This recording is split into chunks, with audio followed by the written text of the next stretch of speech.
Takže zdravím vás, milí diváci a diváčky, moje meno je Tomik Boy PC a vítajte pri ďalšom dieli z hry World of Tanks. A dnes vám ukážem tank Jagdpanther 2, čož je 8-čkový nemecký tier.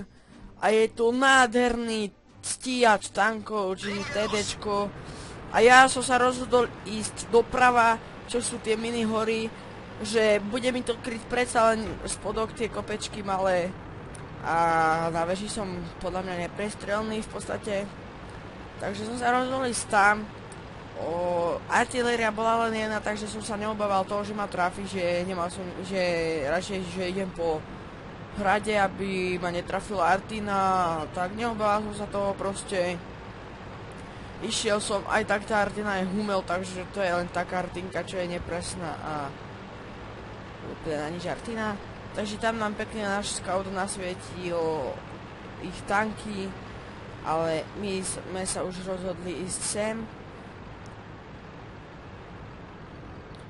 Vidíte, nebol som si istý, ale videl som, že tam, že tam prišiel vlastne ten Jagdpanther.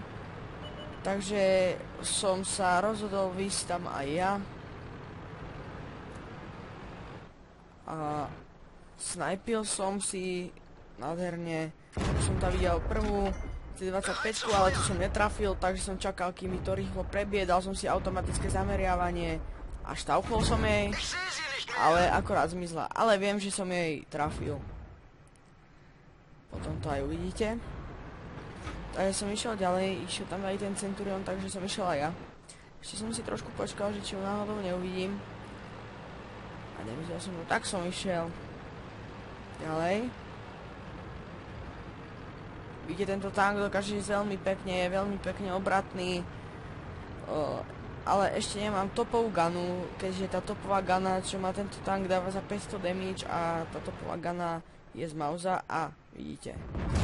Stav 425, mŕtva. Zišiel som si pekne, išiel som sem, kde stal ten Centurion, videl som, že tu by mi to krásne krylo vaničku, takže som to videl krásne, ako ma netrafia. Takže som sa rozhodol, že vidím za tento domček sem. Že tu hádam už nikto nebude, keďže tam išiel ten Centurion a ten má nezlé rádio, takže by ich pekne nasvietil. Ale vyšiel som si pekne sem a zrazu vysvietila nám KV5. Takže som sa rýchlo otočil, aby som jej mohol opreť. Ale na nešťastie už som ju nevidel, tak som si pekne počkal. A bau, netrafil som. Tak som išiel ďalej, aby som sa trošku viac ukázal. A inteligentná KV5 nám cúvala a dostala. Pekne penetrovaná rana. Videl som, že už tam není. Videl som, že tam zblikala tá T29, ktorá som vedel, že vyjde. Lebo poznám týchto hráčov, oni sú takí nedočkaví a zrazu. Bauch 1, krásny za 315. Ešte schytal dobre. A ja som ho ešte načal a dostal. Ďalej tam bola stále tá KV5, ktorá mi akože robila nervy a verím, že aj môjmu týmu. Takže sme sa rozhodli ísť tam a zrazu humel, Artina dole. No, snažil sa chudák ujsť, no moc mu to nevyšlo. Ja som si tam ešte namieril, ale som moc netrafil. Takže som sa rozhodol ísť ďalej. Ja videl som, že tam bola tá KV5, ale šli sme tam 2 8-čkové tanky, ktorí sme fakt nuleri. 3 8-čkové, Centurion, FCM a ja, a k tomu ešte Jagdpantherik. Vedel som, že tieto tanky sme nuleri proste. A pozrite, všimajte si tej obratnosti toho tanku. Všimajte si to. A pozrite, z rozbehu dostal. Vyšiel som si, aby netrafil. Prebil som, vyšiel som, víťaz. Teraz som sa moc dobre netrafil, takže som si cúvol, ako luxusný pán zastal. Ja som sa pekne otočil a bauch.